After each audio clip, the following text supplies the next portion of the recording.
Right, let's just try the obligatory sound check, see if it's working, and see if you can see me. Hello, and if you can pop a comment in the live chat, that'd be really helpful. And I will see you in approximately 12 minutes and 6 seconds.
Hello, good evening everyone, and welcome to tonight's live stream. It's the 88th edition of In Studio Live, and tonight we're talking all about decoding lighting. How do we look at an image and work out how it was lit? How do we reverse engineer lighting in photos? That's our theme, so let's get started. And I've got a slightly different setup here in the studio tonight. I forgot my iPad, which, as you know, is normally sitting here.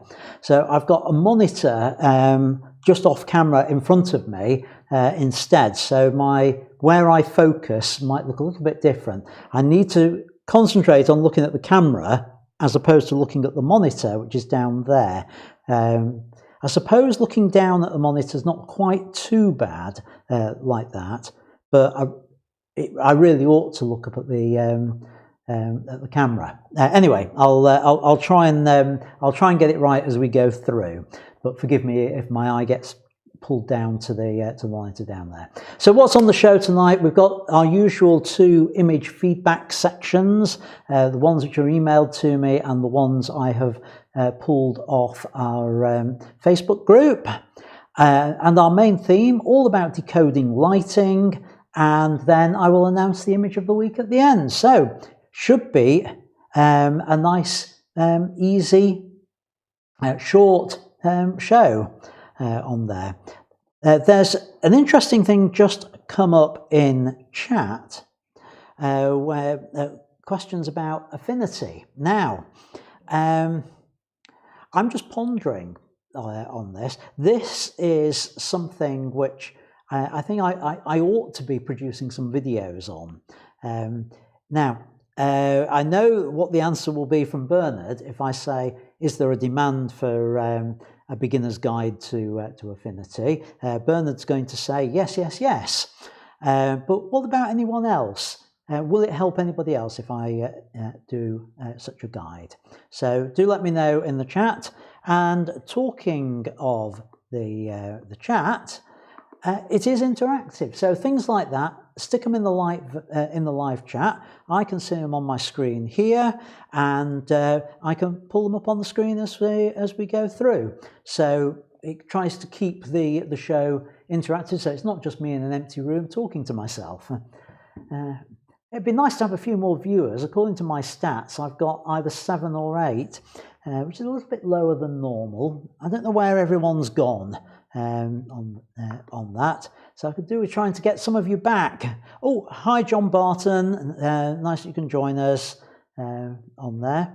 Right, so feedback. I've had 2 people send me images this week. One is Gary Platt, who sent me a couple of theatre dance related ones, and I've got one from Bernard which he sent me a week ago, but I didn't receive it until after I got everything set up for the live stream last week, so I've held it over for this week.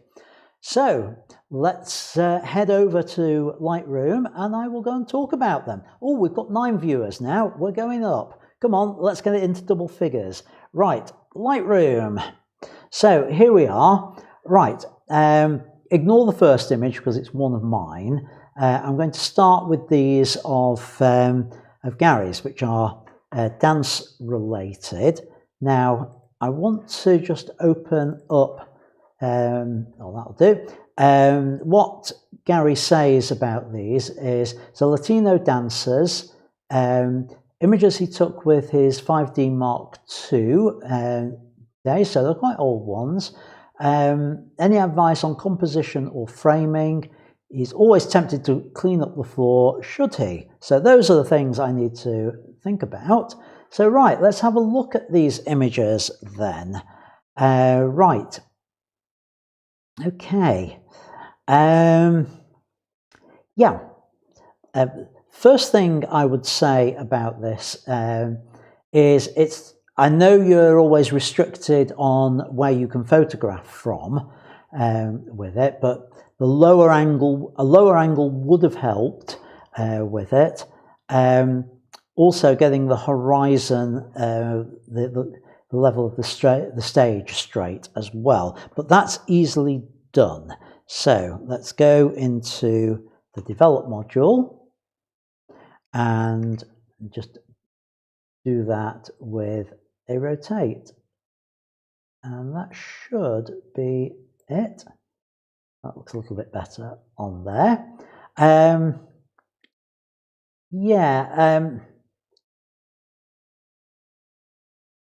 I think the theatre lighting director could have done better with his theatre lighting, to be perfectly honest with you.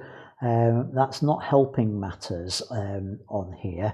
If I was doing this, I'd have lit it differently. He's gone with sort of pretty flat sort of lighting, sort of classic 2 spots, one from either side type of lighting. I think a little bit of backlighting with that would have helped as well, or maybe just throwing a bit of light onto the background as well would have helped with that. But I know you haven't got control of that, Gary, so you can only photograph what they present you with on there. But what can we do with it? Yeah, this question about the foreground. Let me open this. Well, let me first of all, I'd be tempted, I'm just going to, no, do I need the, that bringing up a little bit? No, I don't think I do on there. I'm just going to open this in Photoshop,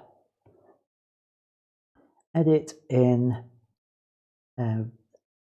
Photoshop. Now, I'm doing this in Photoshop rather than Affinity because I don't know where this particular tool is in Affinity. Otherwise, I'd do it in there. So, edit the copy with Lightroom adjustments.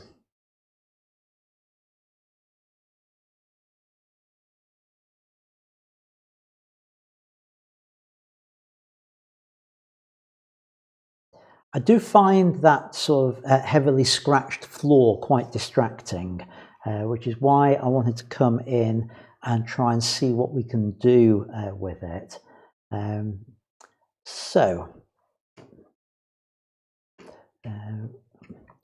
Alt and the scroll wheel to move in. And first of all, the easiest thing to do is actually to crop out the worst of it because it's not adding much to the image at the bottom there. So let's do that. And if I do Control-0 to put the whole thing onto it. So that's already helped without having to do any cleanup because we've got rid of the worst of it. But it might be nice just to deal with some bits of this. And the easiest way to do that is actually with the clone brush and a few little tweaks to the settings on it. There's my clone brush. I'm going to do that. And what I'm going to do is I'm going to set it to darken. And I'm going to have to zoom in again so I can see what's going on at the bottom there. So again, Alt. Okay. Come on, zoom me in. I'll do it on that. There we go. And right. Now, with something like this, I only want to actually clean up a bit of it. So let me go full screen so you can see the whole thing that I'm doing. So I'm going to select my source over here. I'm going to use the square brackets to make that smaller. And I can just paint over these bits. Now, with the knowledge that actually it's only going to darken bits, I can just sort of tidy up some of the scuff marks. I'd be tempted to leave a little bit of this in here, but just look and see what distracts. So you see that line along there appears to be part of the proper background. So just get rid of a little bit of it, and that just tidies it up a fraction. So now move over this side. Not a lot more I actually need to do on this. So let's see. Now, where we've got bits that go over the line there, the way to do it is we sample on the line and then position to be over the line. And again, I can just do that.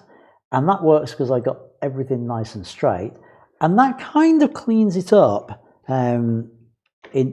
enough to see that there is still floor there, but we've got rid of some of the worst of it with that. So if you wanted to clean the floor up, Gary, that's the sort of approach I would take with it. It's don't delete everything, but just tidy it slightly on there. So exit from that, and that should throw me nicely back into Lightroom with it. And there we go. So let's have a look at one of the others. So right, again, this one definitely needs straightening up. So let's do that first before we do anything else with it. So what I'm doing there is I'm just getting the vertical straight with the knowledge that that's not going to be because of where it is. And again, I can get rid of the worst of that floor by just cropping like that. And that saves myself a lot of room, a lot of work on the image with it. Do we need to lighten the shadows up just a bit? I'm not sure. I really don't like the lighting director's lighting on these. Sorry, with it. That's a little bit underexposed, Gary. Just needs lightening up just a fraction on there with it. Just bring that up just a fraction with that. Now, that feels an uncomfortable dance pose on there. So that probably wouldn't be a pose I would have chosen with it. It just feels, I can't picture in my mind what she's actually doing on stage. She looks like she's about to fall over backwards with it. So composition wise, I'd just be a little bit careful. Now, what I do like about this is the reflection that we've got on the floor. So this is one where I'd clean up some more of the scuff marks, but make sure I kept that reflection, which we don't get on the others because they're actually in the air. So I like the reflection, but yeah, I mean, it's little scuff marks like that one going through the line that I'd be tempted to deal with, and perhaps these down at the bottom here on that. Okay, so what else have we got? Yeah, that's all of Gary's. Now, the next image comes from Bernard, and it's related to this image up at the top. So let me just go into the develop module with this so you can see it a little bit better. The story behind the image is Bernard was doing a mentored shoot here at the studio. I was doing some one-to-one training, which is very reasonable, by the way. If any of you feel you want some one-to-one training on that, do have a word with me. This is one of the images that that Bernard produced, and he wanted some feedback on it. Now, I'm working with the raw files; they haven't been edited. Now, I just wonder, I'm going to take a big risk here, folks, because what I'm going to do is I'm going to open your raw file in Affinity. So let's double click on that. And Affinity Photo, okay. Now, this is where we find how much I can remember of how we use Affinity. Do I want to download the latest version? At the moment, no, I don't.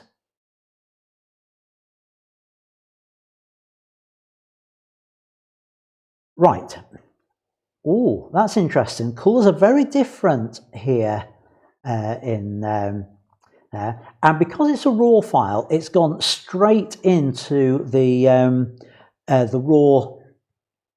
Is it the raw editor? No, it's not actually. But we can edit in here. So first of all, now I know from Lightroom that your aperture was f6.3, but this is still a little bit dark on there. We'd set up for Val standing forward, but she'd moved. Hang on. That's not the right image. I clicked on the wrong one. Let's go this one. Open with Affinity Photo. No wonder the colours look different. I'd opened the wrong image. I'd opened my image. Right, let's see. Right, that's better. So now we've got in here a series of controls on here for which we can then edit the image. Now, so first of all, it doesn't look quite as dark in Affinity as it did in Lightroom. That's interesting. I've not done that comparison before, but I'm still going to bring up the exposure very slightly on there. Now, black point and brightness. Black point shows which bit has to be true black, and I think we can leave that there. That's looking good. Then I think everything else is looking quite good on there. I would be tempted to bring the vibrance up just a fraction with it, just to help with the colour in there. Now, white balance we don't need to change. Shadows and highlights. If I check that, we can open up the shadows if we want. Has it done much?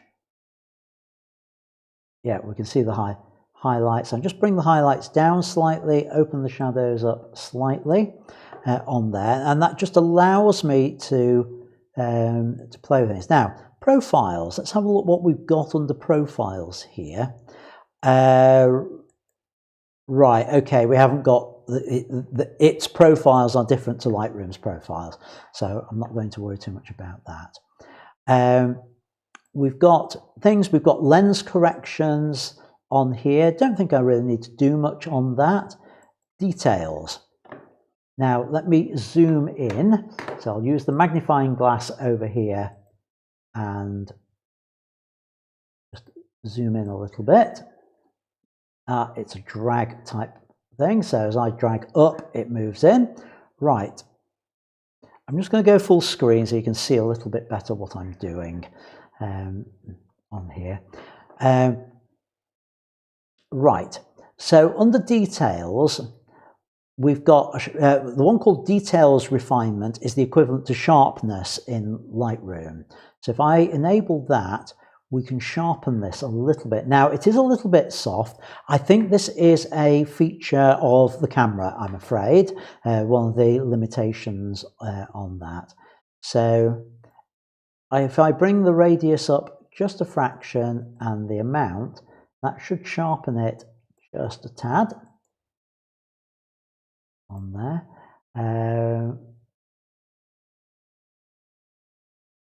Right, okay, where's the minus? No. Oh, this was a bad move.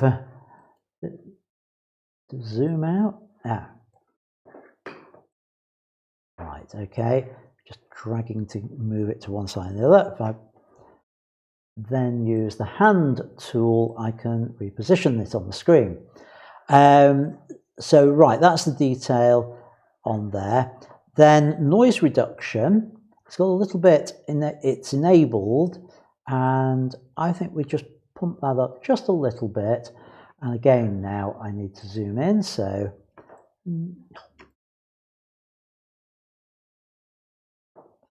and you see that's, if I just turn that noise reduction off, you should be able to see, you see the grain here coming in and out. So I'll just toggle that on and off, and you should be able to see it come and go, which helps. Under lens, now I've come in, we've got chromatic aberration. So I want to just, it's not doing a great deal. We've got some around here. So let's see whether defringe does a little bit better. And I'm just going to, right, bring, is it doing it? No, it's not doing it on there. This is a tool I haven't used. It works slightly differently to Lightroom, so I need to work that one out. But basically, Bernard, since you were the one that was asking, these are your main tools for adjusting an image. Then to zoom in and out, magnifying glass, and then just drag one way or the other. Drag left, zooms out. Hold the space bar and you can reposition the image. Let go of the space bar and I zoom out. So I've got that. And then if I want to crop this, we've got the crop tool here. So I can then just bring that in a little tighter on the crop. I'd like to see a little bit more space at the bottom, but we haven't got that. So that's the cropping. And we should have a blemish removal tool. So we've got a couple of marks down at the bottom here. So again, there's got to be an easier way to zoom in on this. I'm sure there will be one, but we've got a blemish removal here. And has that got rid of it? Let's have a look. Let's zoom in.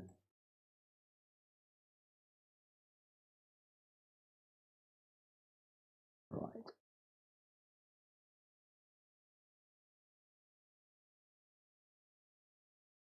Right, so it's taken the source as the same place. So you see the two circles. I'm going to just get rid of that one. So basically you draw over it. Right, okay, it works slightly different to Lightroom. Let me undo that. So if I change the width of my thing up, that covers the whole thing. I click and then I click where I want. No. Yeah, it puts one over the other and then you just drag it. Appears to be the way it works. Okay, so that's it. I'm not that au fait with this, so let's try. I'm using the square bracket to change the size of the brush. I've got another one there, and it's a click and drag. So another one there, click and drag, and then if I go to something like move, that hides them. So we've been able to clean up some blemishes on there. And there's got to be one which will allow a shortcut key which will allow me to recenter this. Control 0, same as in Photoshop, will recenter it. So that's the thing. So now I've done that, if I try to save it, we don't appear to have a save on there. This is because it's a raw file and you can't save to a raw file. Now, how do I save these settings? What I can do,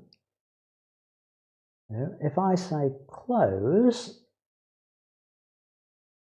current file is being developed, please complete or cancel before closing the document. Okay, so where's the complete button? It's up here. So once I have done all that, that's the raw develop, I should then be able to click develop. Yes.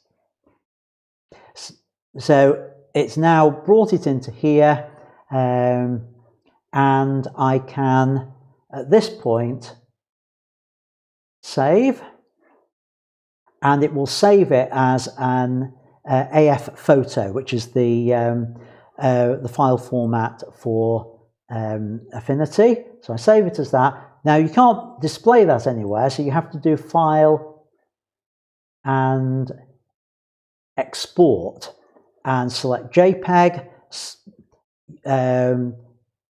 something like a quality value. I would have thought something like 75 should be fine on there. You can choose the size you want to export it. So, for example, Bernard, if you were uploading this to Purpleport, we know that the width should be no more than 900 pixels. So I change that to 900. So long as this link is still there, it's changed the height on there, and I can just go export.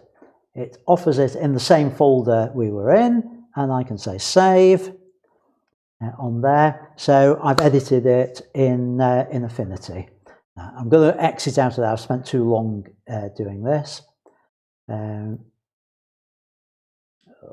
It won't let me close it because of that. And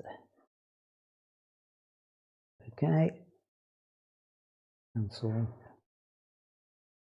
Yes, let me out of here. Right, okay, so I'm out. So hopefully that's helped a little bit. It's interesting that it looks very different in Affinity to Lightroom. It's not surprising that would be the case, because it's a different engine for processing the files. So right, that's the and that's going through your images. That took a bit longer than I planned. So let's head back over here and let's see what's been going on in chat. Right, Bob would be interested in an Affinity guide. Peter would. Yeah, so okay, so well, we've had one, a very rough and ready one, because I wasn't planning on doing an Affinity tutorial tonight. And it's also put me way behind on my my timings for tonight, but we'll try and catch up on that. So, right, as ever, please subscribe, like, and share. If you find this helpful, go and hit that like button now, because only 3 out of 11 of you have done so, and there's absolutely no excuse for not hitting the like button. So go and do that now, and please subscribe if you haven't already done so. Please join the Facebook group, link down below, and sign up for my newsletter, also linked down below. One really good reason for signing up for the newsletter is over the next week I'm planning some more events at the studio, and I'll be doing the notification of that via the newsletter. So do that, and as I say, links all down below. Let's look at our main topic for tonight: decoding lighting. Now, this is something I don't regularly see being taught, and I think it should be.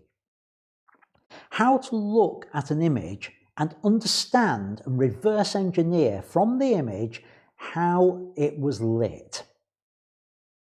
This is a skill that's really important, particularly for studio photographers, to be able to know how to set your lights up. Because if you can reverse engineer an image, that means you understand what the lighting's doing. So you can not only start from an image that somebody else has done, or one you've shot in the past, and you want to be able to recreate the lighting, but it means that you understand enough about lighting to be able to design your own lighting, because you know what the light's going to do. So, quite an important topic, but not all professionals can do it. I had one professional photographer who he has his own studio for doing product work, and he's a good product photographer, but he hired my studio for a product shoot on the proviso that I just helped him set up the lighting. And he turned up at the studio and he had the product that the company had given him to photograph. He got, I think it was a similar product photographed by a different photographer who'd previously worked for the company. And he'd been told he had to match the lighting that the previous photographer had used. So he turns up to the studio with this image and says, right, the lighting I need is something which will do this. And he said, I just don't know quite where to, well, he said, I'm not quite sure where to start on it. So I looked at the image and I said, right, okay, let's put a light here and we'll have this modifier on it, and we'll put another light over there and we'll put that modifier on it. And I don't think we need to light the background on there. If you set your camera up here at this angle to the product, could you just do me a test shot, please? And he did. I said, what does that look like? What happens when you compare it with the image that the client gave you? And he looked at it on the back of the camera, and he looked at the image supplied, and he just sort of looked back and then looked at me. I said, they're the same. It's spot on. How the hell do you do that? And he said, that's the reason I hired your studio, he said, because I knew you'd be able to decode the lighting and be able to set that up. He said, for me to have done that at home in my own setup, it had taken me several hours of trial and error, but I knew you'd be able to do it straight off. So it's a really important skill which can save you loads and loads of time on there. And it really does speed up how you work in the studio. And it also prevents you from trying to do the impossible. Here's another little story. Often when I've got somebody coming to the studio for a studio hire or a mentored shoot, I will tell them, I said, right, do you know what lighting you want? I said, not really. I said, well, have you got particular images that are lit in a way that you'd like to, that show the sort of lighting that you want? And well, I said, oh yes, okay, well, can you show me those images? And sometimes I'll get somebody doing that without me asking, and I'll say, right, I want some lighting that matches this image. And I'll look at the image and go, you do know that wasn't actually shot in a studio, that's available light outside. That's not what you're going to be able to recreate in here. Or I'll look at it and go, you know what, that used so much, that's had so much work done in post-production that that's not realistic to be able to recreate that in the studio on there. So being able to decode lighting will hopefully prevent you from trying to achieve things which aren't possible on there. So what do we look for? Well, we look for a number of things when we look at an image. We look initially, one of the key things is the shadows. The shadow will tell you the direction the light's coming from. So that will tell you if the shadow is coming forward, that means it's backlighting. If the shadow goes behind the subject, it's front lighting. If it's if the shadow is over on this side, it means the light's over on this side. And conversely, so you can work out a lot about the direction of the light by just looking at the shadows. Then we can look at what I've called the shadow transitions, the transition from shadow to lightness. Is it harsh? Does it suddenly go from dark to light? Or is it much more gradual? And that will tell us whether we've got soft light or whether we've got harsh light on our being used in the studio. We will also look at the shadows and look at it in more than one dimension, two-dimensionally. So do the shadows transition differently vertically to horizontally? Because that will tell us about the shape of the modifier. If we find that the transitions are fairly soft from vertically, but not so soft horizontally, what does that tell us? That tells us it's probably some form of strip light that we've got there, because that's tall and thin. Another key thing to look at in an image is the highlights, the catch lights in your subject's face. Because if you can zoom in on those, that will help. No, sorry, the highlights. So I'm reading across my two things. The highlights will tell you where you've got extra lights, whether we've got a reflector in there or a fill light or a hair light, something like that. If an area which you would expect to be in shadow has got light on it, it tells you there's a light there providing some illumination for that particular part of the image. And then the catch lights in the eyes. If you can zoom in on those, you can actually see the shape of the modifier, or how many modifiers are being, how many lights are being used, and which side they're on, things like that. So those are the key things we're looking at. So what I'm going to do now is I'm going to go over into Lightroom and look at a load of images and then their setup shots to try. I'll go through how you decode it, and then I'll show you what the lighting actually looks like. So over to Lightroom. And let's start full screen on here before you had a chance to look at the thumbnails, folks. Right, we're going to start by talking about harsh light and hard light. What do we mean by that? Well, here's a good example of it. It's not good lighting, but I've chosen this to show you because it's a good way of showing what harsh light does. It's the transition from shadow. If you look here on the nose, to light underneath the eye, this is classic Rembrandt lighting, but done with harsh light. You can see it's a very sharp transition. Here with the hair, the shadow, very sharp transition. So we've got a harsh light, which means we've got probably a small light source, a comparatively small light source.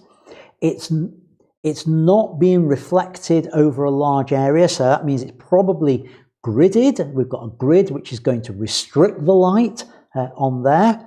So, which direction is it coming in from? Well, we've got the shadow on this side, so the light's got to be coming in from up here. And in fact, if we zoom in on the catch lights, we can see a small pinpoint of light. It's high up on the left-hand side. So now, if we move on to the setup shot, was that what you were expecting? Is that how you envisaged it? So we've got a single light. I can't tell whether it's got a grid on it. I'm guessing it probably will have, because it's got the holder there, although sometimes I leave the holders on even when I haven't got a grid. But that's almost certainly gridded, just coming in the light across this way onto the scene. So now, same model, what's the difference? Well, the difference here you should be able to see is, remember what we were looking at the nose? Well, the light's still in the same place, but that transition from shadow to light, it's much more gentle on there. So we've got a much more gradual transition across. Here, with the hair, it goes from dark shadow to light, but it's a gradual transition. So this tells us it's a softer light, in other words, a larger light source. And that's backed up by looking at the catch light here in in our model's eye, in Donna's eye. And the positioning of that is exactly the same, because we've got the shadows in exactly the same places as they were before. So the only thing that has changed is the modifier that's being used. And what we've got is a big softbox. So that's the big softbox. Same position, but can you see how that changed the quality of the light and how we can look at that quality of light and know that we've gone from a harsh light to a soft light. And if you're struggling with that, let me just move between the two. So that's the soft light, that's the harsh light. Look at that shadow under the eye caused by the nose. Harsh light, soft light. Harsh light, soft light. Right, moving on. Now, here, we're again, what do you think it is? It's soft light, because look at these transitions, particularly here, the transition of light to shadow. Now, we've got no catch lights to help us this time, but we do know it's a soft light, so it's probably going to be some kind of softbox. Now, where is that softbox located? Well, if we look at the shadows on here, shadows and highlights, we can see we've only got one light source. So the shadow on here, but highlights across there, highlights across there. So it's on that edge. And the fact that we've got a shadow here on the back, in this little crevice that runs down the back, that's in shadow, that's in highlight, that means the light's got to be behind our model, or just behind, so it's going across the subject's back to be able to do that. Because if it was forward of her, that would get light into that section, and we haven't got that. So this is telling me that we've got a soft light, and it's somewhere over here, because that's the lit area, and it's in the line with her back or slightly behind her. So what does that look like in reality? Have you got that mental picture yourself as to where you think that light would be? Well, she's turned round for the setup shot, but that's it. And you can see you can just about see that the light is that just a fraction behind her, so it's going across her body on that shot on there. Now, same model, but what's changed? If I just go between the two shots, that was our soft light, that is harsh light. Look at the transitions here. It's much harder transition there. It goes quicker from light to dark across the body with that. So we know the light's high up, it's still on this side, probably still in the same position, it's going across the body, and look here at even this section now, the back, it's a much harsher shadow going down the back there with it. So that's telling me it's a hard light, and that's the setup. Again, now you can see quite clearly, it's that little bit further behind the model so that the light goes across the body on there. Now this is an interesting one because it's a little bit different. Is it soft light or is it hard light? Well, it seems to have characteristics of both. It's nice and soft across here, but a little bit harsher in some areas on that. So what this is saying is it's still coming from the same position, but we're probably using a different type of modifier. If it's not truly harsh and it's not truly soft, it'll be something in between, like a beauty dish, except that it's still very directional. That's why we've got this transition here. It's because the light's coming in a particular direction, whereas a beauty dish itself will scatter light to give a very soft effect. So the fact that it's still directional, but it's got some elements of softness to it. That tells me that it's a beauty dish with a grid on it. Actually, that hasn't got a grid on it. Interesting. I don't know. Maybe I was wrong. Maybe. Just compare that. That's interesting. I was convinced that would have had a grid on it with that. Now, what is possible is sometimes I don't do my setup shots straight away, and it is possible I've had the grid on and removed it.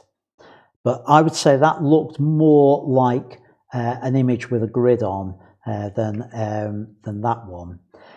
The reason being, if you look here, now I know it's a setup shot, so we've got more ambient light in there, but the transitions are much, much softer on there. Okay, moving on. This one's true hard light on there.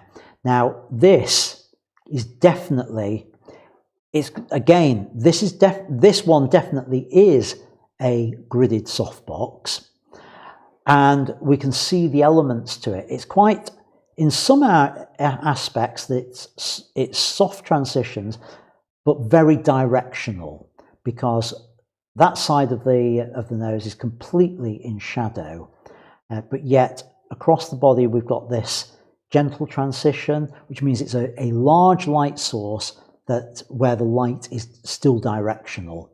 So the setup shot for it, and here we can see the grid on the softbox, on the beauty dish, giving us that light across the face. Now, let's move on and talk about multiple lights. So far, we've just looked at the characteristics of a single light and 3 different modifiers: a gridded harsh light, a softbox, and a beauty dish with and without a grid. Here we've got something different. Here we've got, we can see very soft transitions between the shadow and the light area, particularly on the arm here. We can see the light there, and it gently moves over to quite a shadowy area on this side. Again, we can see the shape there. So this tells me the light is over on this side. It's probably in line with the subject. Oh, excuse me.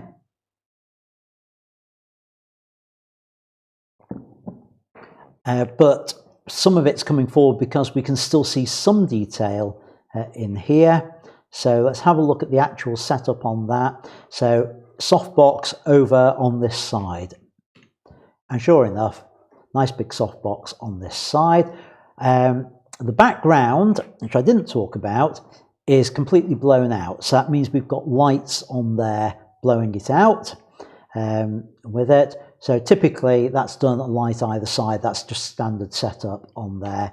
And you can see that here, light either side, big softbox. It's actually coming more forward than in line, but with that shape, the back edge of that softbox isn't going to be too far off our subject with it. The fact that I'm using a wide angle lens makes it look further forward than it actually is. Distortion and all that. That is just set on that side. You'll see why in the next one. It's turned with the black face on there, and you can see what that does. It prevents light from being reflected back, which is what gives us our shadow here. Because I've got a white wall, it would actually bounce the light back if I'm not careful. So I just put that in there. But in the next one, you'll see things are a little bit different. Right, that's the next one. Let's just compare that with the previous one. That was the previous. Now look at this edge down here and compare it with that one. And what do we see? Now, something curious about this one. We know we've got the softbox at the front, and we can see over here it's 45 degrees on this one because we've got this darker edge. The light is along the middle there, so that's telling us it's coming straight out from there, coming forward from there. So that's the 45 degrees at the front. Maybe just so the light really is just that little bit further forward on her. But here's the interesting thing. We've got this nice dark shadow here, but where's the corresponding one on this side? And the darkness which was down here on the bum and the side has all gone. So what's happened to it? Well, the chance, the explanation is we've got something providing light on this side. So could it be a light that's over here? Maybe an umbrella light? Well, it's possible, but you would expect, because of the distance you would put an umbrella light, that it would also then illuminate on this side as well, which it hasn't done. So what it's more likely to be is a reflector. Now, you've already seen from the previous shot that I got that black flag in there. And all I've done is turn it round so that the white side's there and it's reflecting some of the light back to illuminate that side. So that's the telltale sign that we've got a reflector in there, which is this light section here that we don't have over on this side. Because, why not? Because, well, the body's going to be blocking it there, but also reflectors tend to work best when they're close up, and that's quite a close in one, so the drop off, by the time you get to be there, it's not doing as much. So that's that. Right, okay, another multi-light setup here. So what can we see from this? Well, what are the things we look at first of all? Well, I said shadows are one of the first things. And if we look on the floor, where are the shadows? Well, we've got a little bit of a shadow from our subject, but not much. So what does that tell us? It tells us that the light source is large. It's a big light source, so it must be soft light. And even more so, an umbrella, and we've got very little light. We've got this almost triangular shadow coming off it. So that would tell us the actual limits of the softbox. So we could even trace a line on those to tell us exactly where the softbox is and how wide it is in comparison to how far away it is. So that gives us our key light, and we can look at the image. We've definitely got the light coming in from camera right, because we've got, that's where the bright area is. The light's on her face coming from that side. Now, what else can we see about this image? Well, if we look at the hair, we can see there's a glow on the edge here, particularly up here at the top. So that tells me there is something providing light coming in on this side. So we've got some form of hair light on there. And we can see now from the catch lights, we've got these square catch lights in there, so that's confirmed this square softbox. Those could have been octagonal. You could possibly have done something similar with a semi-collapsed umbrella, but that confirms it's a softbox from there. What else have we got? Well, we've got another light. Can you see the telltale signs for it? We've got a shadow that comes round here and round there. So what will cause that? Well, it's not the shadow, it's the fact that there is a lighter area in the middle around here on the background. So we've got a background light that's causing that.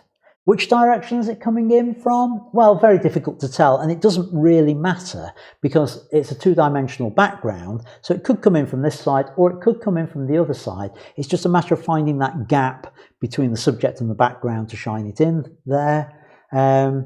So we've got a background light in there. So we've got three lights. We've got a big softbox over on this side. We've got some form of hair light, possibly a gridded light because it's quite constrained. It's not providing much further down, so it's just a constrained light up at the top. So I'd say gridded because nothing's going down towards the legs, and even on the arm it only comes down to about there. So quite restricted on that. So probably gridded light in the background there.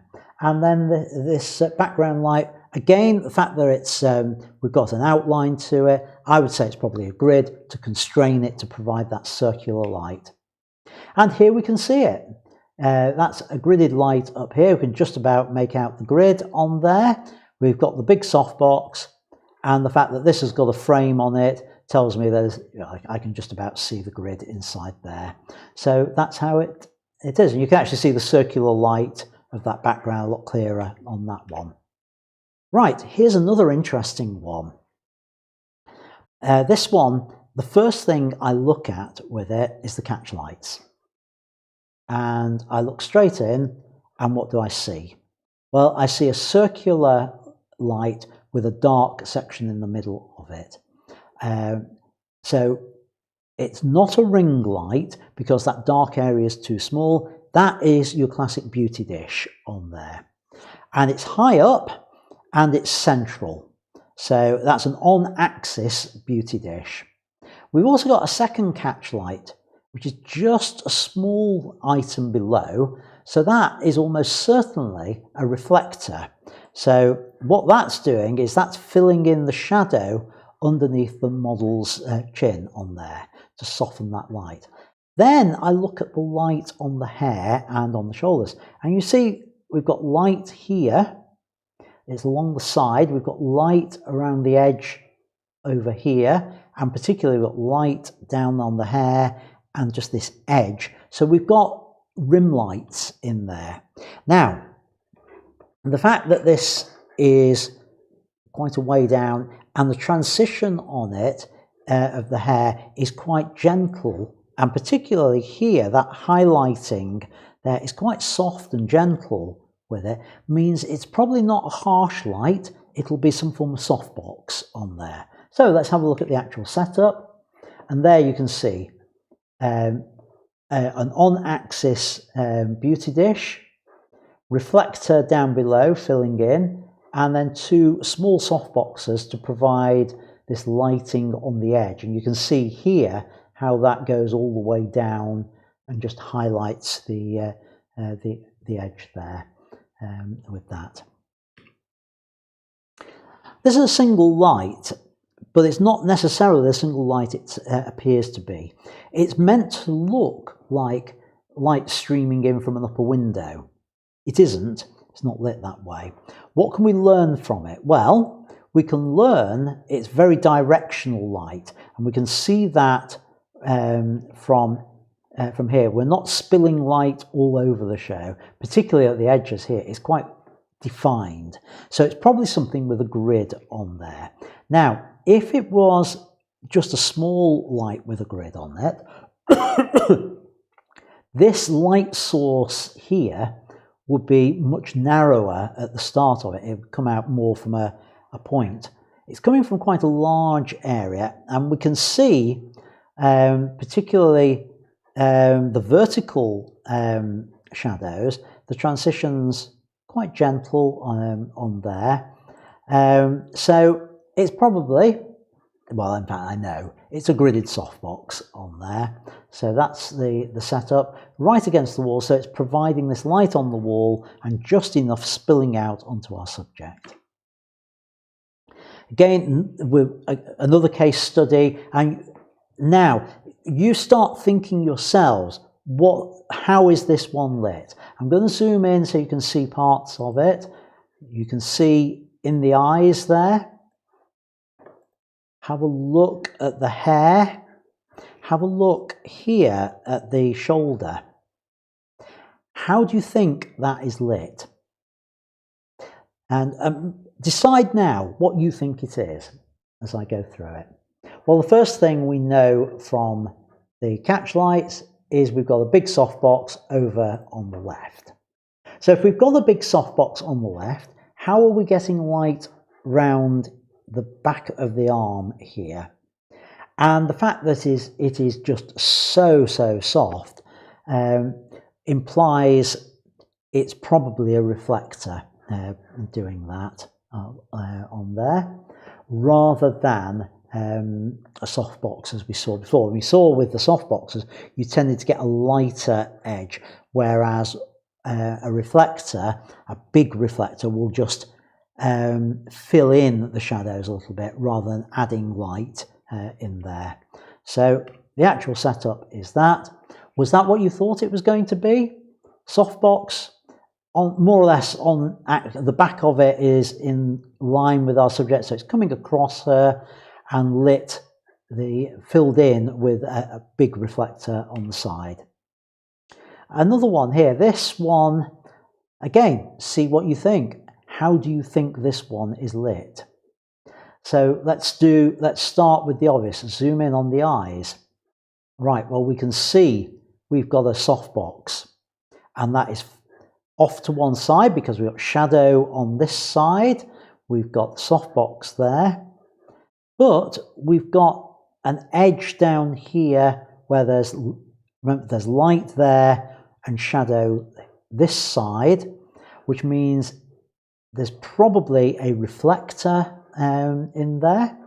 What about the background? Well, it looks that it's not, the two sides of the background are not the same colour. So what does that tell us? It tells us that the background itself isn't green. It's probably a grey background with coloured gels, or two slightly different coloured gels on it. So what would that look like? Well, we can see it here. We've got the light, as we said, the big softbox. We've got the reflector filling in, and you can just see these two pools of light on the background there. What we couldn't see, and I suppose I should have mentioned, is the fact that if we've got that big softbox, why wasn't it casting light onto the background? Well, the reason was there was this whacking big flag stopping it getting light on the background. We've got just a couple more to go through. I think you're getting the idea on it. Again, start to think now, how would you have lit this one on there? Well, we can't see any catch lights because the eyes are down, but we can see that the shadow is, we've got the shadow under the chin here. So the light's coming in from this side, and if we look where the shadow under the nose is, it's very little, which means it's got to be in line with the nose, so it's going to be high up on there. The fact that the shadow from the flowers is quite indistinct tells me soft light. We've got some form of hair light over on this side, so that looks like it's a beauty dish. And if I zoom in, I can see the clamps on there, so it's actually a gridded beauty dish with a hair light on there, on that one. Now, what do you think about this one? How many lights? Have a think about that. Well, what do we know about these lights? Well, the first thing we know is we've got a light that is illuminating this fan. So that means the light has to be further back than our subject. And we know it is because the face of our subject, of Rihanna, we've just got an outline on there. So that means that it's backlit and the light's coming across the body here. We've got no reflectors, nothing on this side because the hair is completely in shadow. But we've got separation from the background. We can see the background seems to be going into purple the whole way. So it's a purple background with a light, probably gridded to give this sort of pool of light effect. So what does it look like? That gridded softbox, that gridded beauty dish again, light coming through from behind across the body, and we've got the pool of light here giving us this pool of light on the background. Final two, I think, to talk about. See what you can make of this one. How many lights? Well, you can probably work out the number of lights fairly easily on it. We've got something lighting the background. We've got a rim light. And look at this rim light. It goes all the way down to the leg as well as up on the arm. The light on the body, the main light, covers most of the face. most of this side, so that's looking like 45 degrees forward. But what kind of modifier would it be? Well, the fact that we've got something quite interesting going on. If I zoom in on the arm, we've got a fairly quick transition from light to shadow on there, going from left to right. But when we look from effectively top to bottom, it's a very gentle transition. So what this tells me is our light source is tall. Well, we know that because we've got light, this rim light's even lighting the legs. So it's quite a tall light source. So therefore it's a strip light. It's a tall, thin light on there. And we've got the fact that the lighting's similar on this. The main lighting is similar. It's lighting the whole length of our subject. Means we've probably got we've got strip light for this edge, strip light for the main light, and we've got probably a gelled light on the background. Because why do I say gel as opposed to a blue background? Because down here, out of that light, it's grey rather than blue. So that means it's a blue gel. What does the setup shot tell us? It tells us exactly that. Grey background, 2 strip lights with grids on, and we've got this blue light on the background as a gel. So now, oh yes, this one comes from Friday night, the event I was running at the studio. Rather like this. So how's it lit? Well, the obvious thing is we've got the light through the blinds. Can we see anything in the catch lights? Well, we can see there seems to be a big light source through the blinds there. But we've also got light on this side. So we've got a secondary light just highlighting the body on this side to give that separation from the background and to be a hair light. So what does it all look like? There we go. And that's the big softbox, and we just crop it out of the shot to make it look as though our model's looking through a window at night on there. Same model, 2 photos. I haven't got the setup shots on these, but see what you think. That's one shot, that's the other shot. Now, what's different about those 2 shots? Same model, same background, same blinds. What's different? Well, I'll tell you what's different. They were shot a couple of months apart. But if I zoom in on the eyes, you can see here, this one is lit with 2 softboxes. And if we look on that, the lighting is fairly even across. Whereas the other one, this one, is illuminated with 1 softbox, and we can see we've just got one edge over there, we've got a shadow across here. So this is a big softbox over on the left hand side. The other was 2 small softboxes, one either side on there. And that is how you decode lighting. I hope you found that helpful. Something a little bit different, and I've probably gone way over time. So I'm going to head back, have a look at the chat on this. So right, what have we got? Right, okay, we've not got anything new in chat, so let's go on. And yeah, I've well and truly overstepped my time tonight, so really sorry, folks. I just want to say thank you to everyone for sponsoring it with buying me a cuppa. Tonight's cuppa was purchased by Tony Warren for tonight's show. Cheers, Tony. If you want to say thank you and financially support keeping these live streams going, use the link down below to buy me a cup of tea at buymeatea.com/Ian Butty on there, and I would really appreciate that. And thank you to everyone who has been doing so. So, as I say, nothing new interactive. Let's finish off just by having a look at your Lightroom images. So, back over to Lightroom and the Facebook images that we've got.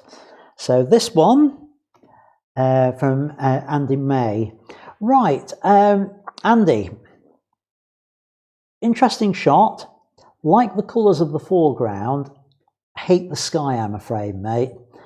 That blown out sky to me just ruins the image with it. This is one where I might be tempted to try Photoshop's sky replacement to try and match something similar to this sort of side across, rather than have that blown out. If I'd thought if I could have done it in camera, what would I have done? I would have exposed this for the highlights, exposed for the right, and then brought the detail back in post-production on there, or done it as an HDR. But that for me ruins it. Now I can see you've tried to bring it back in post-production, but there's no detail there, so it kind of spoils it on that one. Charlie, don't know whether you're watching. Tour of Great Britain. Right, I don't know what you used to photograph this. And as you said yourself, the focus, you didn't quite get the focus right. One of the reasons for this is you've got those cyclists heading towards you, and that means by the time the camera has worked out its focusing, and on most cameras it's when you half press the shutter release, the bikes have then moved, because they'll have been going at quite a speed, so they'll have moved away from that focusing position on there. So if your camera has got a continuous focusing mode, that would help solve that problem. Composition wise, works nicely, showing the riders on one side and the pursuit vehicle behind. I would be tempted to crop out the rider over there and just tighten that up very slightly on there, and I think that's a stronger composition for doing that on there. Hope that's helped, Charlie. Hope you get to see that. Jane, great to have another one of your images. Don't think this is quite as strong as the previous one that you shared. Now, one of the things I tend to advise people to do is to try and avoid putting horizons directly in the middle of the frame. Now, this is slightly below, and if I just do that with it, and maybe just tighten that bit up as well, I think that's a little bit stronger for having the horizon further down, and it also gives us this lead in along the towpath here and lead in along there. Now, I know you said this straight out of camera, straight out of iPhone. It's good. I think it would benefit from a little bit of editing. Now you can do that on your iPhone. Look for a tool called Snapseed.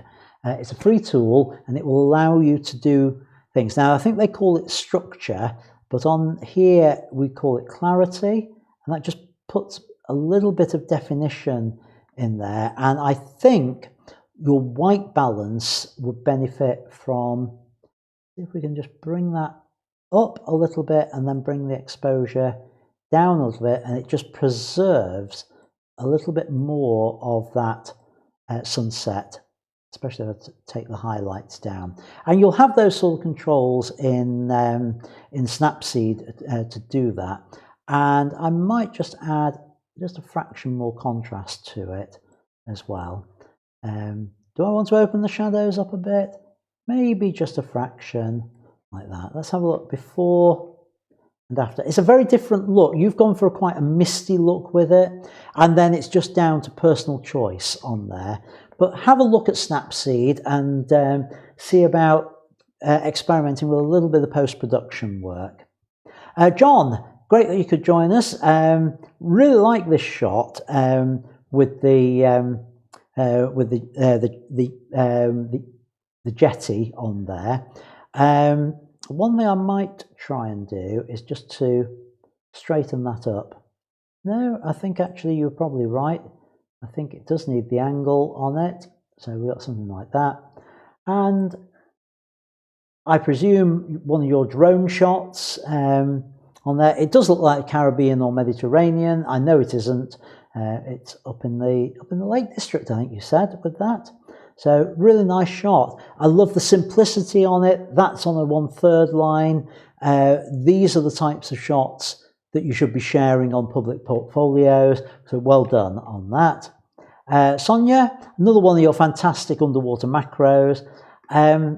I think unfortunately it gets a little bit lost in the background on this. I know you can't choose the background with these sorts of things. We've just lost a little tip down here, and I know you'll know I would pick that one up, but those are very, very minor with something like this. It's a lovely shot, and there's no way I'd be able to emulate anything at all like this. So take my comments with a pinch of salt on there. So that's it. Right, so let's head back, and I can see there's nothing new in chat on here. So that just leaves for me to reveal the member photo of the week. And this week's member photo of the week is this one from John Barton. Congratulations, John. Thank you for sharing it.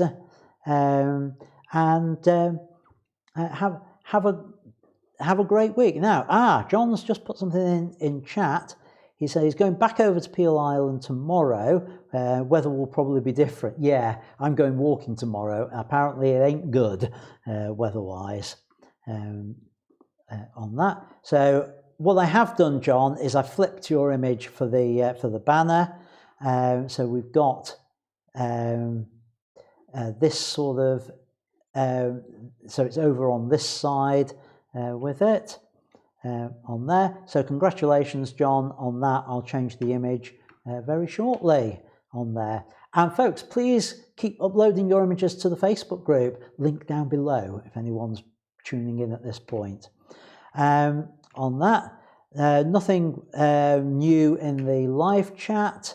So if you've got any more questions, do email me at contact@ians-studio.co.uk. If you've got images for me to look at, that's feedback@ians-studio.co.uk. And next week, I referred to it obliquely tonight, but I am going to look at ETR, exposed to the right. What is it and why should you do it? And what are the benefits of it? Do share your images this week in the Facebook group. I've not had that many in the Facebook group recently, and do send me some for feedback to feedback@ians-studio.co.uk. So sorry we ran a little bit long tonight. So thank you for sticking with me, and until next time, thanks for watching and keep making great photos. Bye for now.